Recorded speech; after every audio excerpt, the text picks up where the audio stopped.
Does it feel to be back? It's a blessing, to be honest. It's just the game of football is full of just tremendous highs and tremendous lows, and unfortunately, injuries are some of the lowest parts of this game, and it takes a whole village to get you out of those lows. Whether it be the staff here, which did an unbelievable job of giving me every tool and resource available.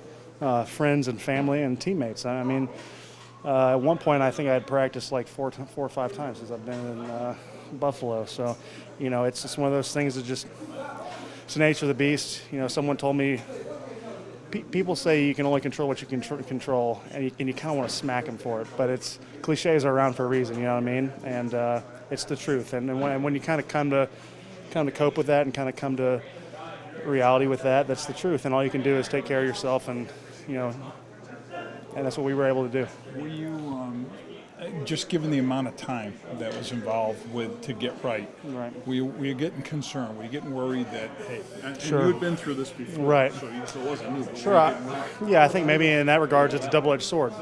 You know what I mean? And the fact that I had gone through a lengthy rehab with this injury before, and that I knew the signs, and at this point, I've talked to every expert freaking known to man, and it's also been a privilege and a blessing that both here and my past employers were able to give me. So it's the nature of the beast. It's unfortunate, but you're feeling good now. Now, in the meantime, Sean mentioned about being in meetings and all that. How did you keep yourself connected, even if you couldn't be out? Yeah, well, when you lose the physical reps, it's imperative to take care of the mental reps, and because it doesn't matter when you're healthy. If you don't know what's going on out there, you're still going to move in slow motion and wonder if I am still concussed. So, figuring out, just taking care of, the P's and Q's. You can still get with the coordinators and understand the nuances of the game and figuring that out. But, nothing is quite like getting those physical reps. But, just behind that's those mental reps we were able to get. What is the level of maybe, I'm not sure, frustration or disappointment or whatever, just missing the time that you've missed since you've gotten here? Yeah, I think. It's one of those things that you throughout your life you wonder, why the hell is this happening to me, kind of deal. Now, in the grand scheme of things, this is very, very minute. It's one of those things we'll hopefully look back on in a few years and kind of laugh about. But at this point, it really is about kind of getting to game speed, and I feel like we've been able to do that, whether it's repetitions and walkthrough or everything except live drills. And it's one of those things. Someone had told me you can only control what you can control, and you want to smack them right when they say that. But the cliches are around for a reason, you know what I mean?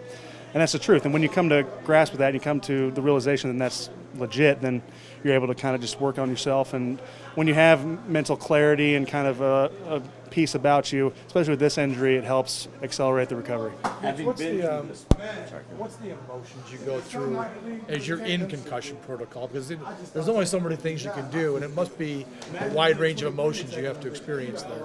Yeah, well, part of the concussion is experiencing emotional swings as well, so that doesn't help. It was extremely emotional. This injury is a very emotional one, and it takes a village to get you out of it. Whether it's family, friends, the unbelievable staff and faculty here, especially Nate's group. They gave me every resource under the sun. I think I talked to every specialist you can talk to in this freaking, in this kind of realm, you know what I mean? And then your teammates and friends, and I really was able to do that here. Having gone through this before, is there something that maybe you look back, maybe the first time, and didn't know how to kind of? Yeah, well, the first two I didn't wear a mouthpiece, and I wore the helmet that's now in the red now, so we probably could have avoided those first two. Plus the rookie year, so that was just one hell of a year. These last two were unfortunate in the fact that I don't think I could have avoided them. So when you compound those and you look at the grand number of them, it's tough for you. But when you get over the fact that,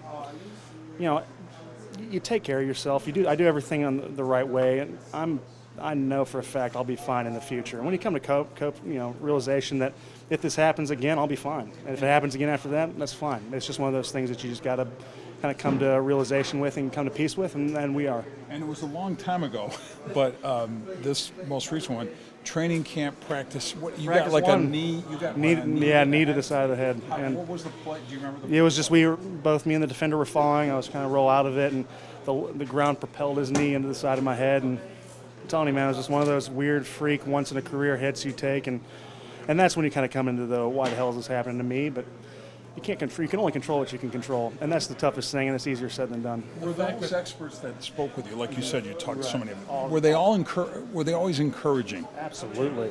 Like, Absolutely, 100%. And it's in the back of your mind. You always wonder, But every single one I talked to said that the outside perception of these things is kind of far off in regards to the fact that if you take care of yourself and don't put yourself out there and do precautionary prevention stuff, if this does happen a few more times, it's fine. You'll be fine in the future. Just take care of yourself, and it's just one of those things. Now that's completely opposite of what we hear when we bring up when CTE is the subject, right? Yep. Everyone warns you these football players don't know what's down the road, so you're getting the exact opposite.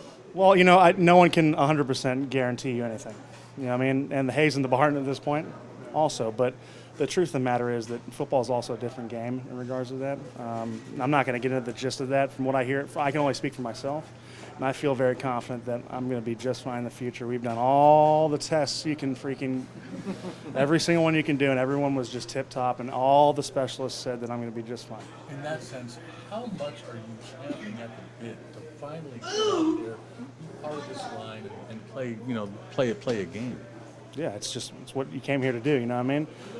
It's one of those things that I'm thrilled to be here. It truly is an emotional thing to think about getting out there with the guys and finally being able to do the activity that brought you to Buffalo, you know what I mean? And kind of going back, you can't guarantee anyone's health in the future, you know what I mean? It's one of those things, but I feel very good about where I'm at, and if it happens a few more times, it's just the nature of the beast. You put pen to paper, you know what happens in this game. And to the point that John just mentioned, as far as you getting back out there, even if you had not missed a practice, the whole continuity thing would be a question, right? With a new line, 4 or 5 new starters. So what's your sense with it even being compounded by your absence? Continuity, chemistry? Right. Well, I think the coaches and the guys did a good job, but there was constant rotation even when one guy was supposed to be slotted as a starter. So it kind of set up the fact that football is a game where guys get hurt and thrown into the thick of it, and I feel like we have an accelerated kind of step ahead on that in regards if someone does need to plug and play, and we've gotten familiar with everyone playing next to each other, and now I just got to work myself in that equation and as quick as possible. Do you feel like a unit when you're out there? Do you feel like when you were out there at practice, did it feel natural, or do you still feel like there's work to do? There's definitely rust, but I feel like you always as a player, you always feel like there's something you need to work on, and maybe that's just amplified now that I've been out for a bit. But you're always trying to find a competitive edge and something. There's always something I need to work on, but there's just knocking some rust off and getting back out there, man. You know what I mean? I guess, and it's a question that we hear from a lot of from fans at least. Is like, was there ever a fear that this one might be it, or it's like when you get that, because it's tough to imagine going through so many. Yeah, I think that's a very fair question and a great question. And at the infancy of this, it was something I really kind of grasped with. You know what I mean? If I'd be honest with you, it's one of those things that you wonder, why is this me? Am I damaged goods? What's happening? And then when you get past that and you realize that you're not, and that a few of these are just happenstance. You just got the kind of short end of the straw. And that you're not putting yourself in extra harm. I think that was huge. And then, I don't know, man, I just love this game. I really do. I love it. People say don't let stuff define you. I define myself as a football player, not completely, but I love it. And it's something that I'm really glad I can be able to play and continue to play, and hopefully do it for the foreseeable future here in Buffalo.